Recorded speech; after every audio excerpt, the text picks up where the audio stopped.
Hi, everyone. Welcome to another edition of OPLA, our series about the One Piece live action series. I'm Zach, and I have Alex here with me. How's it going, Alex? It's going great.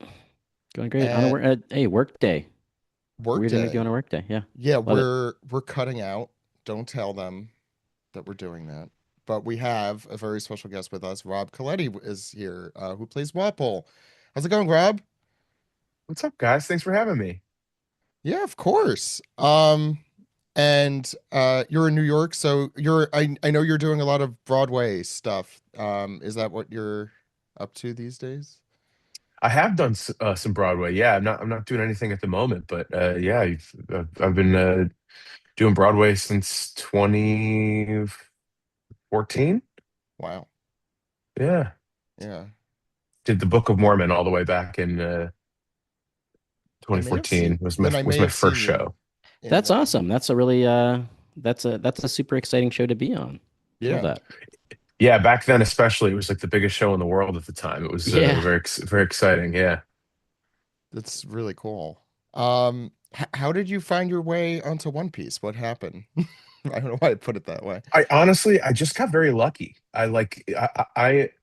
I've told this story a couple of times recently, so my apologies if you've already heard it, but I had no idea what One Piece was before I auditioned for it. It was kind of like that phenomenon of where you don't know what something is, then you learn what it is, and then suddenly you see it everywhere. That was exactly what happened with One Piece. But when I was auditioning, it had like a code name for the show. My character was had a code name. It was Alessandro. And when I read it, I like assumed that he was Italian. So I did my first initial audition with this like Italian accent, and Oh my and the God. scenes were actually they were like completely written just for the audition. It wasn't any material from the actual show. They just kind of like wrote these scenes that were essentially kind of proxy stories to what actually existed. And when I read it, I could definitely tell that there was this element of comedy to it, but there was obviously, I think, I mean, Wapol is a pretty terrible person. So he, it was clear to me that there was a lot of like menace and terror in this person as well. And again, like I didn't have any idea what One Piece was anyway, but it was irrelevant because you couldn't have known. It was just this random thing. And as I was reading it, I kind of got this um, vibe of like King Joffrey from Game of Thrones. Um, and but I also didn't want to like lean into the spoiled brattiness because the actual dialogue in the scenes was really menacing. And so I kind of like tuned it up a little bit with some Khal Drago, and I had a number of influences from like real life people as well, kind of like despots and people who were authoritarians in positions of power that are, spoiled and rich and act in their own self-interest at the Doesn't sound like uh anyone I yeah, it doesn't sound like anyone that we know. Um I'll let you use your own deductive powers to determine who that might be. But um anyway, I yeah, just kind of like put all those elements together and gave it my best shot. And before you knew it, I just had my agent called and said that they wanted to do producer session, and um, Oda was like on a video call to watch it, and it was just I worked with the director and the showrunners on just kind of fine tuning what they did, and they were like, also you can drop the accent and just talk like a regular person, know. um, which I did. Um, Although I kind of had like a little bit of a growl to myself, and then I didn't hear anything for a few weeks, and actually I thought that I didn't get it. And then my agent called and told me that I booked it, which was crazy. And literally just a few days later, I went to Vegas to go see Dead and Company at the Sphere. Oh, And dope. as I was flying into Vegas, I looked over at the Sphere, and the One Piece ad was flying Oh, around wow. on the Sphere. So it was very like kismet moment. And then all of a sudden I'm like walking around Vegas and I see like ads for One Piece, and I saw somebody in a straw hat, And in New York, I see people with t-shirts and sweatshirts, and I see the bus advertisements, and yeah, this thing that I literally knew nothing about before the audition, suddenly it's just ubiquitous everywhere in the world, and I can't, you can't go anywhere without seeing something from it, and um, that's been a really kind of crazy, wild experience. But yeah, to kind of like answer your initial question, I just kind of got lucky. My agents were able to get me seen because of kind of how I look. They submitted me to casting, and they wanted to at least see me do a self tape. And yeah, it's actually the first time in my entire career that I recorded a self tape in my apartment and actually booked the show. Wow. Wow. As an actor, it's really tough to do that. Self tapes are kind of the new norm now. But yeah, it was just a total shot in the dark, and I feel very lucky and very, very blessed, very fortunate, and it just kind of went my way. That's really awesome. Yeah. Uh, I'm glad that you brought up your influences too, because like there's so much that you bring to the character that is absolutely like it's very true to the character, but like I was like, man, this guy's got the juice. Like totally brought your own into it. We Like were you talking hammed about it that. up. You have that like, you really did have that menacing tone, but also like Wapol is kind of a funny, fun character. One of these guys that you kind of love to hate.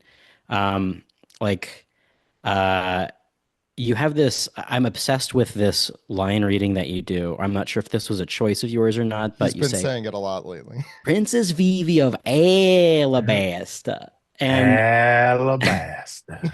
and it's such a like it's such a wonderful just it seemed just like a nice fun personal spin on the character, and a lot of what you brought to this is probably also like a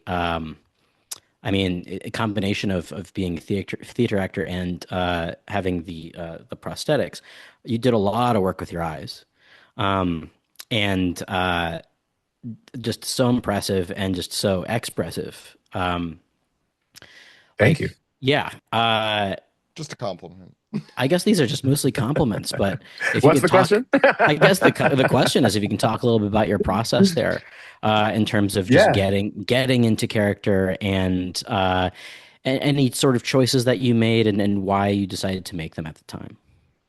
Yeah, yeah, of course. I mean, thank you. That's really kind. I'm really grateful for that. And like my biggest concern going into this whole process was making sure that I did two things, that I honored Oda's work, and that I delivered a performance that the fans would want to see. Um, and part of that was I didn't watch the anime. I was like very intentional about not wanting to do that. I still haven't. I don't know what Wapol sounds like at all from the voice actors. I only can assume what he's like based on the manga because I've read up through the Jum Island arc. But I don't know how he moves on the anime. I don't know anything about it. I have very intentionally avoided it. I may watch it at some point. I'd like to. I think at this point I kind of feel like, because I've become a fan of the manga. Like I think it's some of the best written material in any media format on planet Earth, Wow. and I just have fallen in love with it. And I think for that reason alone, I'll probably eventually be drawn to it. But um, yeah, I wanted to make sure that I completely avoided it. And I mean, doing theater is certainly uh, part of the reason why I think that I was able to quickly adjust to doing something like this. It was I mean, any theater actor will probably say that like we don't consider ourselves like a theater actor or a film actor. I think we just kind of see ourselves as actors, and it just so happens that my experience has in my career to this point mostly been Broadway and theater. But like uh, I still have strived to have an opportunity like this my whole career, and fortunately, I think I've just had enough experience to recognize in the text that there is a lot of theatricality to Wapol specifically. He is a very over the top kind of like a bit of a prima donna. He's certainly expressive, and yeah, like when I actually got into the costume and the jaw, it kind of brought out this physicality that I couldn't even have anticipated on the page. The jaw, like just having it on made me want to like move my face left and right. And I had to like think about how my eyes looked over the jaw. And, there were a couple of takes on my first day of shooting where I was just presuming that I needed to do something smaller because it was on camera. We were doing coverage up close right away. And after the second take, the director came over and he was like, "Hey, just so you know, there's a big piece of metal on your face, and I can't see what you're doing. So you're gonna have to dial it up a lot." And that was when I kind of knew that I had the freedom to go bigger with him. And yeah, I really made that my number one goal, to like try and make sure that what it was I had read on the page and Oda had written, and then the showrunners had adapted, would tell this story. And in reading the manga, what's really clear is that he is just, he has so much energy, and he's very demanding. He's really entitled, and he's cruel. But I really got the impression that it comes from a place of being broken. And I mean, my job as an actor is to humanize decisions. I have to make sure that uh, whatever it is that is being done is rooted in some kind of motive. And unfortunately, Wapol, especially for the live action, he's just written so cartoonishly evil. Like there's he he goes out of his way to slap a child and doesn't even pretend to have it be an accident. He stabs his own well, I guess not best friend, but one of his own former friends, and guardsmen and confidants, just out of spite. He is a cruel and demented individual, but it had to be rooted in some kind of humanity. And in talking with the showrunners, we did preparation and getting prepared to shoot. We just kind of like really landed on wanting to make sure that this person's history, this person's um, struggle was at least somewhat present. And for me, the decision was, and it was, something that we all in the writers approved of, and the showrunner specifically, was just to make sure that this idea that, he wanted to impress his daddy. He never had his father's love. And uh, again, like I'll leave it to you to determine if that's reflective of anything real or not, in society. But there's just there's this very obvious uh, sad and broken man inside of Wapol. And I think that there's a really clear path for some kind of understanding, at least for him, even if the actual actions are awful. But we just really wanted to like make sure that that was the core tenet of how we went forward with this person. And yeah, every decision that I made was just kind of rooted in that. And the theatricality of it all, the jaw, the armor, they heightened those elements. And of course, like, it was really exciting to be on set and like see the crew responding to what was happening, because we kind of knew when we started filming that this was going to be exciting. But ultimately, again, like my two biggest concerns were like A, honoring Oda's story, and B, making sure that we did something that the fans would love. Hmm. And to have seen since the show came out that like the fans are really responding positively to this interpretation of the character, which again, like I just kind of have crafted blindly based on my own understanding of the manga, is just it's a huge success in my mind. I feel like I feel very grateful that we did it to this level, so that those are the people who matter most, and those are the opinions that we seem to have really kind of like gotten the approval of. And Oda is very happy with it, and it seems like the fans are really happy with it. Yeah, I as know fans of Oda. Oh, go like ahead. I was going to say, yeah, as fans of the Drum Island Arc ourselves, like That's me and Zach especially, like we put that over a lot of really popular arcs too, just because it has a lot of weight, has a lot of heart. Heart. And I've always said that Wapol's one of my favorite villains because he's such a bastard. And Yeah.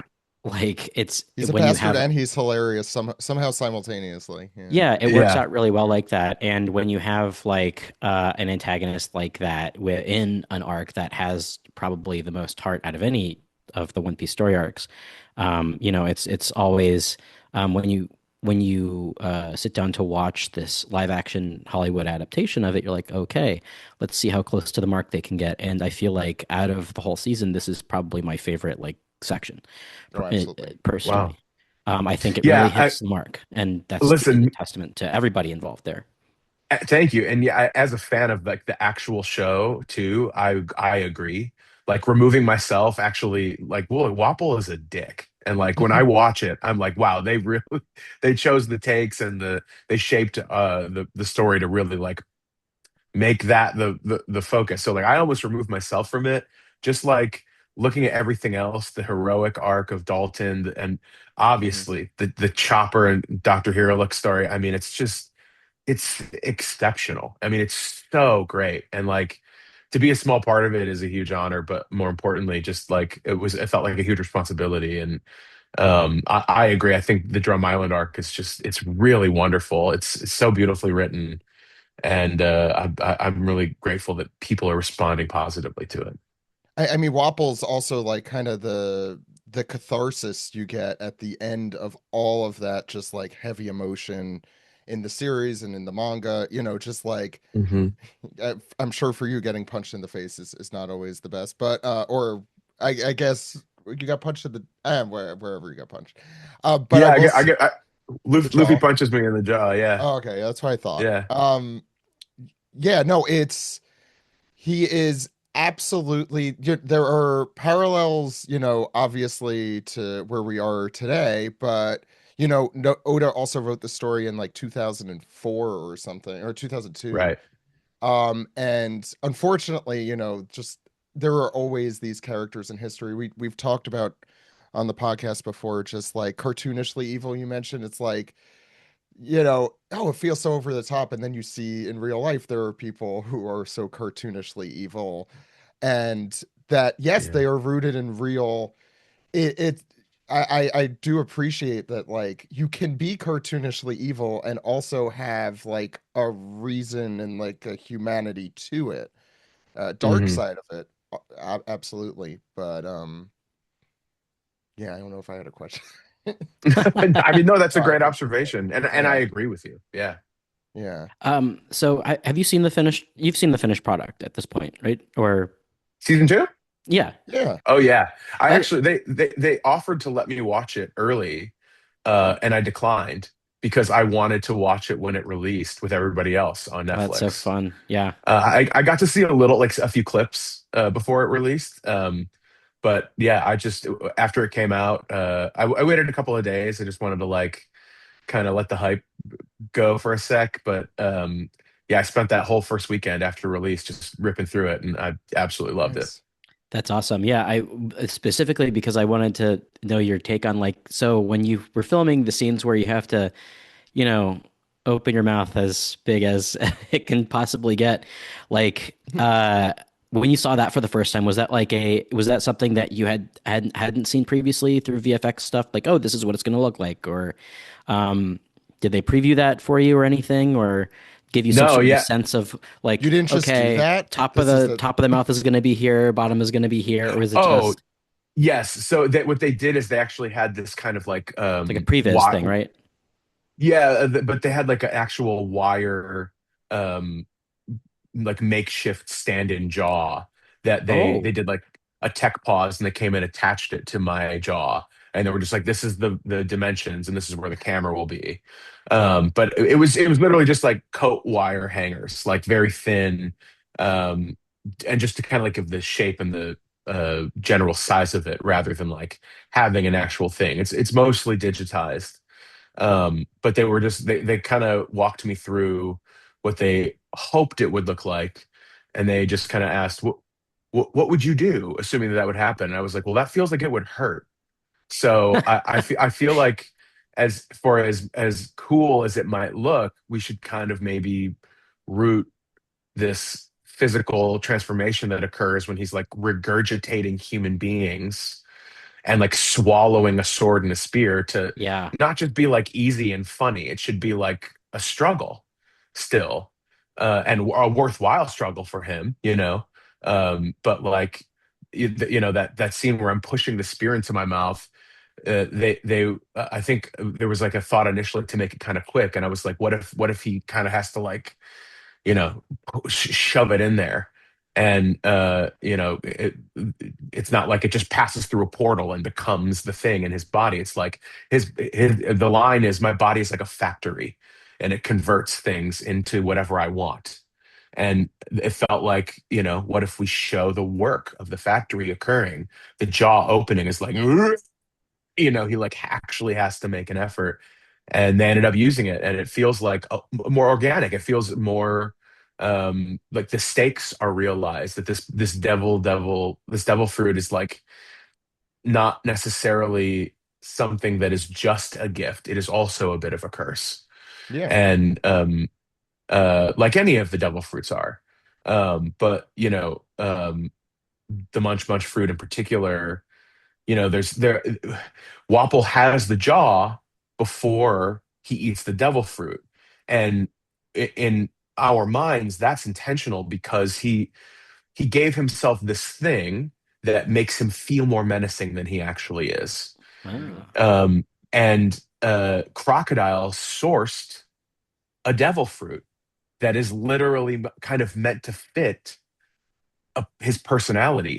It's a gift as a thank you for his financial contributions to Baroque works, and it happens to align with this personality trait he's given himself, this desire to look stronger. But within that is this element of curse where he's, you know, while he does have the outcome of being more powerful than he was before, he also has to struggle through something in order to get the desired outcome of his hand becoming a weapon of destruction. It's or you know, him turning into whatever it is that he becomes, a giant mouth that can regurgitate an entire soldier from his internal, you know, work machinations. There was this kind of idea that we really wanted to approach, um, that you know, it doesn't really come off the page on the manga so much because it just can't. Mhm. It's, you know, it's framed pictures, but we have the opportunity to show in motion what it's like for this to occur. And you know, our Wapol, you know, he is a factory. He has become what he wanted to be, but there's a price, there's a cost to it, you know. I do love that you mentioned that too, because that was another thought that I had. I'm like, oh, they're really leaning into the body horror aspect Yeah, this of Hmm. is like yeah. this is like when you're straining to like get your mouth as open as much as you can, and like yeah, when he eats the spear or eats the sword, like it's definitely like, ooh, I feel that. Like he still has, nerves. That's that's a brilliant way to go about that. And not something I think I would ever have thought about either. Like that's really interesting that you all went through that process. Yeah, yeah. And I mean, like that was me on the day, the gurgling, like strained sound when my jaw opens and the Hmm. soldier is about to reveal to come out for the first time. You see that his mouth can get that big at all. That was me on the day, uh, just kind of coming up with it in the moment. And we did about, I think, like 5 or 6 takes of it from a bunch of different angles. And by the end of the last take, I felt like I was about to faint because you know, I'm wearing all that armor. It's hot in there. Oh It's yeah. restrictive. I had to drop to my knees, and I'm like gutturally screaming and gargling, and we're in the African sun. It was it was a lot of work, but the final product was. I mean, I think it looks pretty killer. Well, I would Yeah. like to talk about that too, because I've seen videos that have been popping up in my feed left and right. They really did a really, really extensive, behind the scenes filming for this past season. And Hmm. I've seen like a photo, or I'm sorry, footage of you in the makeup chair and then getting ready. And uh, just tell me a little bit more of that process because sitting in that chair for a while can't be, I mean, you got to do what you got to do, but like you're feeling, I guess, all the stuff. Um, The weight. uh, yeah, you're feeling the weight of it like bit by bit, right? And I'm Mhm. assuming what they put spirit gum on the jaw, like and how does that all work? Yeah, no, I'm happy to walk you through it. Yeah, please. They really sped that up because it takes about 2.5 hours to get into the wig and makeup, and Jeez. then they also put on the hood, the hippo hood with the ears and the paws before anything else. And the hood and the paws weigh about 5 pounds by themselves, maybe 6 pounds. And then it's insulated fur, so it's also very hot. And then obviously, so they painted my face black from like here down all the way down to my neck. And then they put black food coloring in my mouth to just black everything out. Um, and obviously just full makeup, everything with the eyes, face, skin, all that. They paint my eyebrows purple. Then they kind of glued my hair back and they put this really specifically shaped hairpiece on so that the wig is coming out of the Hmm. sides. And then to do all that, that took about 2 hours, and then there's another almost half hour for the reset. They like lift the wig element up, put this kind of snapback thing across the back with these clips, and then there's like a face plate that clips into those clips that are dragged across the back of my head, Ah, and then the actual jaw is attached to that. And it actually articulates, it actually moves when I speak. it's brilliant. um, so all of that was about 2.5 hours every day. And I mean, that's not so bad. Like, No, Jacob Elordi, I guess, did like 11 hours a day as Frankenstein. So, I can't complain. Um, but then, we finish all that. I would go to set, and then the armor, the gloves, and the cape would all be waiting for me there. And the armor and the cape, the hood, the paws, all of it combines to weigh almost 80 pounds. So they would do all that last minute, just, because A, it was a burden to carry, but it's also just incredibly hot in there. They did like a thermometer reading one day, and it got up as high as almost 130 degrees Fahrenheit, which I don't remember what it in the was suit. Celsius. Inside the suit, it's like over 120 degrees in there. Yeah. So they pump cooling air in there But at all. yeah, and that's how actually the only reason it was like manageable for 10, 12 hour shoot days is because they put this vest on me that has a bunch of piping, like clear piping, all the way across front, back, sides, and they would just send ice water through it whenever we weren't shooting. So it would just cool the body temperature down inside a little bit and kind of help combat that. Um, but yeah, I mean, look, it was it was an enormous physical undertaking to play this role, and it's not only was it hot and heavy, it was also just very restrictive. So like, if I actually, it's worse to sit because the armor would lift and press up into my jaw, and I Oh like yeah. my arms would be lifted by it as well, and I would be stuck in this position whenever I was sitting. I couldn't move my head more left or right than that, and I couldn't let my arms drop, so they would get very tired just being stationary. And you're sitting there cooking in the heat and unable to move and feeling the weight of the costume. So it was a lot to deal with, but it was incredibly rewarding. It also just kind of viscerally created a physical response from me that Oh kind of right. elevated this natural anger and frustration that Wapol must just naturally feel at all times, and Well, he shouldn't be really wearing lent. 80 pounds of stuff all the time. That would Well, probably he help. does it to himself. He's the one who Yeah. wants to be wearing this. He's shooting himself in the foot and then getting mad. It's like that meme of Eric Andre shooting Oh, what's his name yes. in the chair, and then looking at Yes. the camera and saying, "Why would you do this?" But it's just Yeah. Wapple to himself. All the time. Um, Yep. yeah, and anyway, I think a lot of Wapple's behavior is just him doing things to himself and getting mad about it without realizing that he's the cause of his own frustrations. Yeah. Oh, Um, yes. which Oh, which which makes it shoot. super Well, fun to play, you know. Oh yeah, one of yeah. my favorite scenes was you getting really angry about the was it the sphygmomanometer, the blood pressure thing cutting off Oh your yeah, yeah. yeah. It's It's too just like, oh, tight. yeah. It's like you're making it so I can't even feel my arm. What are you even doing? It's just like a perfect encapsulation of his like the combination of like not caring about other people, but also then making himself, making it an internal thing.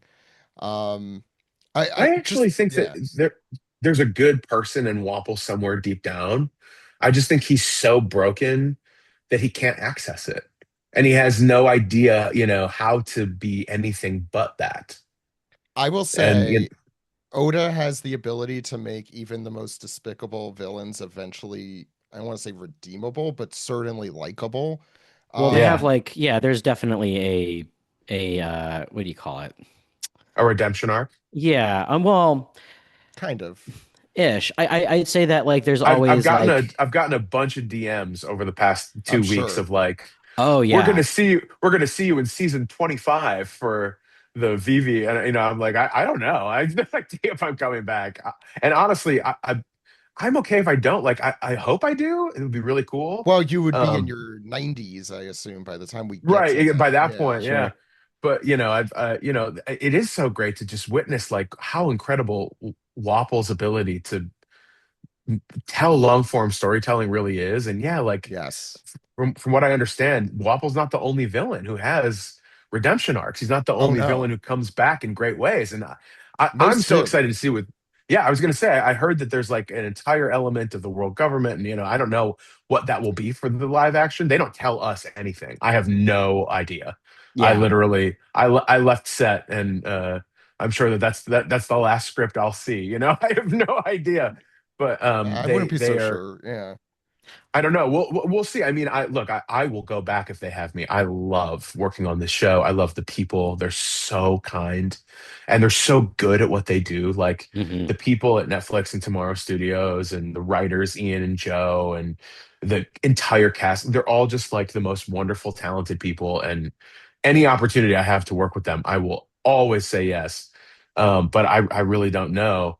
All I do know is that Oda really is maybe the best living long form storyteller on planet Earth. I mean, you don't have to And convince us. I mean, I I know, agree. I'm sure. And I can't wait to see as I told myself I was only going to read up until Drum Island until after season 2 came out. And now that season 2 is out, I'm going to let myself keep reading the manga. You I should, plan to yeah. dive into it this summer. I really want to read Alabasta before season 3 comes out. And I've heard really wonderful things about Water 7, and hmm. obviously, I'd like to at least get to the time skip. I'm not sure what the plan for the show is, but regardless, like just to witness the series as a fan, like the manga series as a fan, it's electric, and I want to participate. I love it, but it's yeah, you're so right. Like there really isn't anybody who quite knows how to make even the worst people redeemable or useful, or like Yeah. bring a thread that you might not expect to come out of the woodworks in long form storytelling. And yeah, I'm dude, getting to experience it from even my chair is just such an honor. I'm so excited. Oh, you'll love it. And the manga, I always recommend the manga because you could read that at your Yeah, own pace. It's like the unfiltered Oda storytelling from start to finish. yeah, And I forget, someone we knew, I think, mentioned that like he's been writing this since 1997. So like he could have a character who showed up in 2002 or whenever, like yours, and then bring them back. And it's like this big thing because it's like, wow, I haven't seen this guy in like 20 years. And he's yeah, still, yeah, it's, it, that kind of long form storytelling doesn't really exist on like a serialized basis like that. right. Yeah, so it's just Game of Thrones is probably the closest I've ever seen, but even yes. that I Probably. don't think even that I don't think has the same scope and scale as One Piece. Yeah, there are others, but not many like that. Yeah. No, At that's least Uh, at least for what's on TV right now, oh, sure. Yeah. Um, oh yeah. Yeah. I did see that you were in the Sopranos prequel movie. Yeah, yeah. Uh, A small little part, yeah. But I did a few days. Yeah, it was fun. yeah. Are you familiar with the show beforehand? Oh yeah, Big yeah. fan? It was. Yeah, I actually auditioned for Pussy. I was Hell that yeah. was my initial audition, and I didn't get it. And then about 2 months later, my agents just called me and were like, they want to offer you a smaller role in the movie. Would you consider it? And I was like, I will literally push a broom for The Sopranos. Yes, I love that show. That's awesome. So I didn't even know what it was. I didn't even have to audition for that role. They just like had this other small part, and they didn't give me a script beforehand. They just like had me show up on the day, and they're like, "You'll have to learn your lines in your trailer the day that you shoot." And I was like, "How many lines am I going to have?" They were like, "Just a few." So I was like, "Okay, that's great." And yeah, they were very secretive about it, but it was an incredible experience. It was so fun. David Chase is a genius, and that was like my first real on camera gig, you know. So it was, yeah, it was a really good time. And as That's a got to be fan super of, exciting. yeah, as a fan of The Sopranos, I mean, I've watched the series like 3 times. So just like getting to be a part of that universe is, it's so cool, man. Yeah. That's totally awesome. Do you, what's your like, what got you into acting, per se? Like, what was the thing that was like, hey, I want to do that? Yeah. I mean, honestly, just very lucky in high school. I was, uh, bored after school one day waiting for, I used to play baseball like my entire life. I played baseball from like age 5 and all the way through high school. And I was gonna do this my freshman year of high school, as the spring was coming around, there was like this gym session for incoming freshmen. They were going to have it like 5 p.m. or something after school one day, the week before tryouts, so that the coaches could get a good idea like what you were like. I wanted to show up and show what I had and all that. And while I was waiting for that to start, because there was like a couple hours I remember between when school ended and when it started. I was just like walking through the hallways to the gym, and going to kill time. And one of my friends was like at his locker, and he stopped me and just chatted with him. And he's like, "Oh, I'm going to audition for this spring musical. You should come with me." And I was like, "No, that doesn't sound like any fun at all. But I'll come sit with you in the hallway. I got time to kill." So I literally just went to like go sit in the hallway and wait with him. And we were just sitting there, and the stage manager comes out, and she looked right at me, and she said, "Who are you auditioning for?" And I said, "Oh, I'm not auditioning." She said, "Yes, you are. Come here." And she pulled me in the room, and I auditioned for Clue the musical my freshman year of high school. And Oh, Wow. that's so fun. uh, they cast me as Mr. Green, and that was my first ever play in a gymnasium at my high school. And I totally got bit by the theater bug, and I ended up quitting baseball and just doing all the plays and going to college and studying it. And yeah, just I fell in Wow. love. Total accident, and yeah, here I am, doing it for a career now. That's That's so huge for awesome. you. I Yeah. love that. I love that. Hey, worse ways to kill time than to become an actor, right? Yeah, I also just kind of like very kismet, because I Yeah, honestly can't imagine myself doing anything else, ever. Yeah. That's that's really so cool. lovely. I love that. Me too. Um, I think that's all. Alex, do you have any other I guess like, some softball questions if you don't mind. I'm like, what was your have we had favorite Sure. hardball questions? Well, I don't know. I guess they were pretty Just soft too, but just what was your favorite thing to shoot when you were like, do you have a favorite scene that you really liked that you had a really good time on? I Uh, think, look, I had an incredible time literally every day that I was on set. I really want to like give a huge shout out to Charithra and Inyaki, because I got to work for like 10 days with them on filming that final scene. And yeah, that sounds we just great. had such a blast off camera, like in the holding areas, making memories. And we had so much fun. And then obviously Emily and Taz, and um, everybody that comes in for the end of the scene. We had like another 4 or 5 days with them, and we just had such a great time.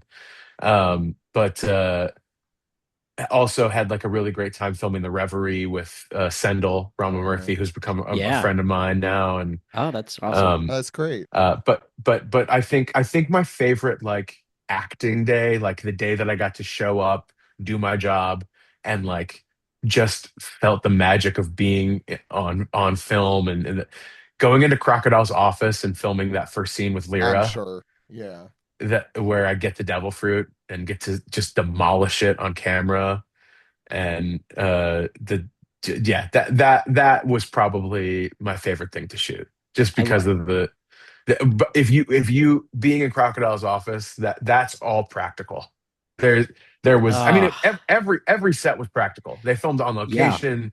They built out that throne room in a giant sound stage. Like it's all real.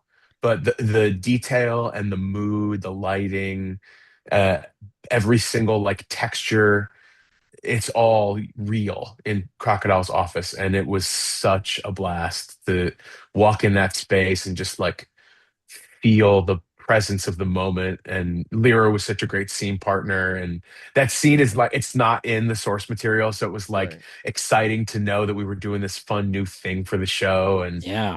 yeah, that was probably my favorite thing to shoot. That's so cool. Yeah, we talked a little bit to Mark Herlick about the practical sets Oh and wow, everything. yeah, I gotta say, getting to watch Mark do that monologue Oh man, was, it was Yeah, so hard to be mean to him too, because I he's such know. a nice person. And He was so much fun to watch talk to. Yeah. oh my God, he's just the greatest. Yeah. Yeah, I actually think like that man deserves an Emmy nomination for what he did. Absolutely. Yeah. Yeah, wow. I mean, that's how great this experience was for me. Like, Yeah. I can't pick just one. Like those, all four of those, I would be like, oh, well, that was my favorite. You know what I mean? Like, yeah, watching him do that monologue, and they set up the camera tracking around him to do the circle, and he's spinning in the opposite direction and just delivering that killer performance. Oh my God. Yeah, it was so moving. Yeah. that's so cool. That scene, Yeah. I love you in that scene in particular too, because you evoke, God, you're like shoot him. It kind of reminds me of Muldoon in Jurassic Park a little bit, or Dom DeLuise in History of the World Part One. Like you embody Just so many of, cartoonishly yeah, evil. Which, like just so as I said good. though, it unfortunately, yeah. Oh yeah, those are great scenes. Yeah. That is so cool that you get to see that firsthand like that. Yeah, Yeah. being able to walk Yeah. into like something that you can touch. I mean, as a viewer, like Yes. that's I grew up in the 80s, so like I'm very much a stumper for, hey, you should be able to look like reach out and touch whatever you're acting against. Yeah. And I think that the fact that they made those sets in a soundstage is just is awesome and a real The testament to throne love. room, the Yeah, throne room in particular, all of those statues and like hanging heads on the wall and paintings that they The made of stained me. glass thing. Yeah. Yeah, the Yeah. stained glass thing, that's all real. Do you get to Like, take home the stained glass paintings of yourself? oh no, I wish. I I wish. know that would be great. I actually, I'm sure that they would send me one of the paintings if I really wanted. yeah, those But paintings are awesome. They they're like are very cool. they're Yeah. like 20 feet tall. So I don't know That's where I would amazing. put them. Where would we Uh, put them? Actually, what's really wild is, and I think it actually makes a very quick appearance outside in the last episode when they're getting into the sleigh to leave. Yeah. There's a painting of me that the art department took a real picture of one of my headshots, where I was just joking around with my photographer, and I was going like, "Suh, dude," and he took a picture of me doing that, and I like made it my like avatar, or my Instagram profile picture for a while. The art department went to my socials, took that picture, blew it up, high defed it, and then turned it into a painting of Wapol, literally full armor, garb, jaw, hood, cape, all of it going. And if I you have go to look at find my that. behind, Yeah. if you go look at my BTS post on my Instagram, I posted a picture of me standing next to that picture doing this, holding up the paint, because they like had it like it was built to be a decrepit photo that come off the wall after years of the throne room being vacant. So it's almost kind of like hidden, but I like lifted up the painting. I took a picture of myself doing the picture Oh of my God, me that's doing amazing. this next to the picture of me doing that. Just like that's the detail that these brilliant geniuses in the art department went to. And all the statues of like the weird animals that Wapol would Oh have yeah. collected and taxidermied, those are real. Like it's like you can feel, touch the fur, the eyes are like paint. It's amazing. There was no stone left unturned. That's Yeah, so cool. they I mean, obviously that was must have been so fun to work on, and you've said as such. Oh, I just dude. that's I so I great. have this is the biggest thing I've ever worked on by far. It's the biggest role I've ever had in any film and TV job I've ever had. And to like have walked onto a set and seen that literally an entire arts department built a set around things that like look like me. I mean, dude, it was a very surreal pinch me I was moment. gonna say, yeah. There's the being an authoritarian dictator with And yeah, and no, if you look at the paintings too, like you can see them in quick little flashes, but they're like the real paintings that exist in our world of like Jesus that happened oh, from like I have the to take Renaissance a closer era. look. Yeah. The Wapol literally, That's obviously they don't exist in that world, but that's perfect In for Wapol's Wapol. mind, he had himself painted as a Christ-like figure in Uh, multiple paintings throughout Amazing. his home, including the one where God is floating downwards, you know, uh, descending into his people's arms. oh my God. Just yeah, and then the one where he's riding. Actually, my favorite one is he's riding a big woolly hippo, like the Kahinda Wiley painting of that. Napoleon, right? Or is there a No, Napoleon one? there's. No, I Oh think I've yes, seen yeah. that. Actually, it probably was initially that. Yeah, It yeah. evokes for me the Kahinda Wiley retelling of that painting. Yes. But anyway, yeah. It's just crazy, like the detail that they went to. And of course, Wapple would just have tons of giant paintings of himself all over his throne room. That's so I'll Crazy, awesome. crazy say detail. I've been way too into all the videos of the cast, just having fun and talking about the series. Oh And yeah. I just remember one of them, I think like Iñaki wins some figures, and one of them is a Wapple figure. He's like, oh, finally a Rob Colletti figure for me.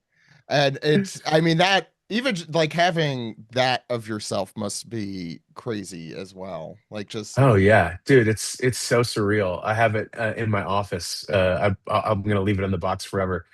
Yeah, I mean, having an action figure was never something I figured would be yeah, uh, I'd be able to check off my bucket list, but it's real, it's there, and yeah, I mean, look, Iñaki is just the kindest. I mean, like yeah. he has made me feel so welcome and loved, and he's given me a bunch of shout outs, which is just surreal and very kind. And yeah, this whole experience has been really, really wild. I'm Very, sure. very grateful for all of it. Yeah. That's Yeah. really great. Before we end, I wanted to ask you this. Did you actually get to eat the devil fruit? Like, Oh yeah. what did it taste like? What did they make? It, What was it, that goop? Yeah, it was just like a gum gelatin thing. It had very little flavor.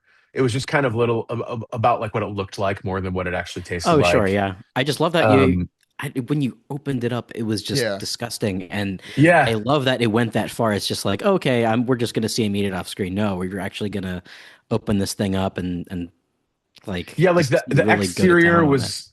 the exterior was just this like sugary cake topping thing that tasted sweet. Like something you would just see on a cake. You could have peeled it Sure. off. Then the like first layer of the orange was just this like gummy gelatin substance that tasted like nothing, and the internal was like this gooey pudding that was the same color that also tasted like nothing. But we had to do a bunch of takes, and they just like had a little spit bucket for me so that I didn't have to eat it over and over again, and actually swallow it, which was good because I probably I probably would have puked. I, Um, it's funny you mentioned that too because I wondered how many takes that I was like, oh, well, I'm sure this wasn't just a one take, and they had to like wipe off the yeah, apparatus. Yeah, the yeah. prosthetic. We spent about an hour on that little bit, Oh my God. and yeah, Yeah.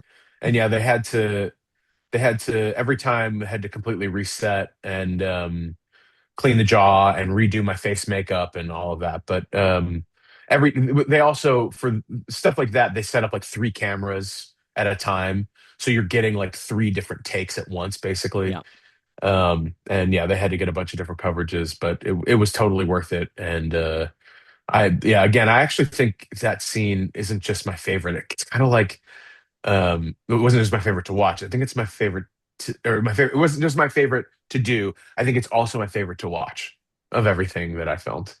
I mean, they're all great. Like the whole season is so great. I Yes. I love Jacob's arc with Brogy in the cave. I love Yeah. that we get to see Brooke and the violin with the shipmates singing to Laboon, and the stuff with Crocus is just so great. And then obviously the stuff with Charithra and Igarim in Yeah. Whiskey Peak, and it's all just like the way that they crafted it is just so expert. Yeah, and oh my God, and then David and Sophia on Little Island. I mean, dude, Oh it's yeah. all Yeah. Yeah. Yeah. so great. Like there really isn't a single weak spot in the entire season. It's wild. They did such a great job. They did. Um, Thank you so much for coming on and talking about Dude, Yeah, it's Many my pleasure. Saints. Yeah. this was a real pleasure for us too. I really you like again, you were incredible. I really hope this opens up a lot more doors for you. Thank you. Absolutely. You were I hope so too. just I've been totally a saying juggernaut. thank you. That's really kind. I was saying recently, I hope I get to do the the convention and expo circuit so I can come meet the fans. Like I'm I sure you I could. hope so Yeah. too. I mean, that's a yeah. those are a lot of fun to do. Yeah, Um, I haven't heard anything yet, but like assuming I get the opportunity, I will jump at it because the fans have been so nice, and I want to meet everyone, and yeah, it's been so surreal and fun to like get to be a part of this little world, this little family. Yeah. Well, Well, big world and big family actually. yeah, both. It's like it's this hidden secret that's everywhere. As you Yeah, yeah, kind of that's a great way mentioned. to Yeah. describe it. Yeah, yeah. Yeah. Where can people do if you want people to find you, where can people find you? Is there anything that you're Yeah, doing anything that you you want to want people to plug? know Yeah. about? Yeah. yeah. I'm on Instagram. It's just Rob.Colletti, spelled as is, two L's, two T's. And I recently just started doing TikTok. I only have a few up there, but it's just my name. And yeah, that's where I'm at. Okay. Sweet. Thanks, Rob. Thanks Rob, for thank having you me, so guys. much. Yeah, of And course. hopefully we'll see you again at some point in the future. Yeah. Yeah, I hope so too. Thanks again for having me. Yeah. Thank you. Sorry, my dog See is you guys. behind me. Later. Yeah, thank you so much. Take care.